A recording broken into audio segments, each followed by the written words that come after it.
Welcome to Parsimony, your all-in-one business management solution.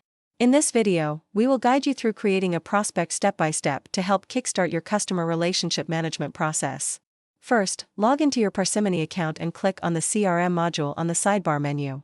Next, click Prospect under Masters.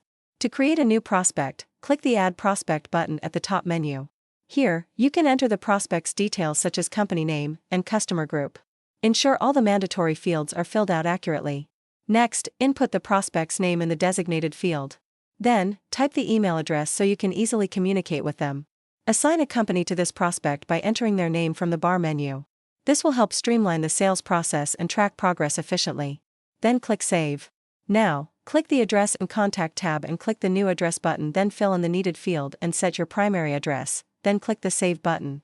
Next, click the New Contact button and enter your primary contact number, then click the Save button. Provide details on the lead source and communication to better understand how the prospect was acquired and how best to engage with them. Once all the information is entered and verified, click on the Save button to create the prospect in the system. Congratulations, you have successfully added a new prospect to Parsimony. And there you have it. Creating prospects in Parsimony's CRM module is now a breeze. Stay tuned for more tutorials to supercharge your Parsimony experience.